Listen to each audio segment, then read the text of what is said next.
This debate today, it's about who gets to be an American. What opinions do we have to be counted as Americans?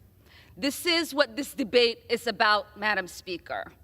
There is this idea that you are a suspect if you are an immigrant, or if you are from certain parts of the world, or a certain skin tone, or a Muslim. Political leaders. It is. Just a few days ago, a member of Congress of this body, Ilhan Omar, shared a video on her social media account about Charlie Kirk's murder, and I'll quote what it said. It said, "Charlie Kirk was Dr. Frankenstein, and his monster shot him through the neck." Brandon Gill steps into the hearing room like a storm breaking over a dry field, because when the wind of truth blows, the chaff scatters. Watching Ilhan Omar scramble after defending her comments about Charlie Kirk, that's when you remember the old political proverb, a tongue that dances with lies eventually slips on its own steps.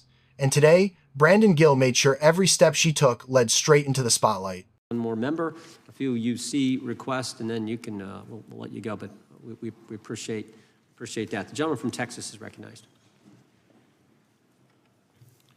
Thank you again for taking the time, Director Patel, and for Chairman Jordan for holding this hearing. Thank you for depoliticizing the FBI and getting it back to its original mission as well. Director Patel, do you agree that we have a problem in the United States with politically motivated violence? Absolutely. And I very much agree. I think we can all agree that political violence is wrong, it's evil, regardless of which side it comes from, and that we can all adamantly and vehemently reject it, or we certainly should. But one of the things that we've noticed recently is that affinity and tolerance for political violence is not equally distributed on both sides of the aisle. In fact, right now, social media is filled with leftists who are cheering on the murder of an iconic conservative political figure, Charlie Kirk. And it's not just random people on Twitter doing this now. There's a YouGov poll released just a few days ago, which stated that 25% of those who identify as very liberal believe that political violence can sometimes be justified. That's far too many, is it not?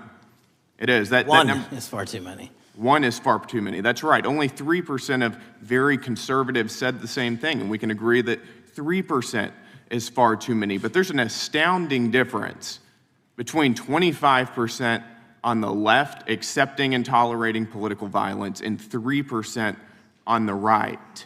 I would hope that our colleagues on the other side of the aisle would also recognize that there is a systemic problem on their side of the aisle with tolerance for violence against people with whom they politically disagree, that there is a cultural rot on their side of the aisle that needs to be addressed desperately. Would you agree with that? Yes. One of the more astounding aspects of this is that it's not just people. This comes from the very top, from their political leaders. Just a few days ago, a member of Congress of this body, Ilhan Omar, shared a video on her social media account about Charlie Kirk's murder, and I'll quote what it said. It said, "Charlie Kirk was Dr. Frankenstein, and his monster shot him through the neck." In other words, Charlie had it coming to him. The words that he said naturally led to his assassination. I mean, that is a reprehensible thing for a member of Congress to say, to suggest, to promote in any capacity. And there are people across this country who are losing their jobs for far less than this. And that, by the way, is a just response to acceptance and tolerance of political violence. It's amazing to me that the political left today, who were the originators and the cheerleaders of cancel culture, now have the backbone to attack conservatives for defending their assassinated friend. But there's a key difference here. Democrats want to silence conservatives for speaking obvious, self-evident ontological truths like that men aren't women and men can't get pregnant. That seems pretty basic. That seems like a basic truth that we should all be able to agree on. Republicans, by contrast, are recognizing that a constitutional republic depends on the free and open exchange of ideas, that we can debate without violence, and that assassinating a political rival is evil, it's wrong, and it should not be glorified or promoted or justified in any way, including in the way that Congresswoman Ilhan Omar did. So Mr. Patel, thank you again for being here. I'd like to, with the remainder of my time, just get your opinion. Does the FBI recognize the rising threat of political violence in America, and what can you guys do to address it? Yes, we do, and what we can do to address it, Congressman, is we need to get online partnerships with these companies in the public space, on these gaming sites, and on these social media sites. As I was saying earlier, there is no way to triage the amount of information generated on these sites by the FBI alone. And we need the public-private partnership. And there's another law that's expiring, I think, at the end of this month, which I believe we need renewed, that allows private sector companies to report into the FBI without liability for criminal investigatory purposes. And that's the kind of stuff we need to keep going. Got it. Thank you, Director Patel. We really appreciate it. Thank you. Gentleman yields back. Mr. Chairman, Gentleman from Arizona. I have some UCs.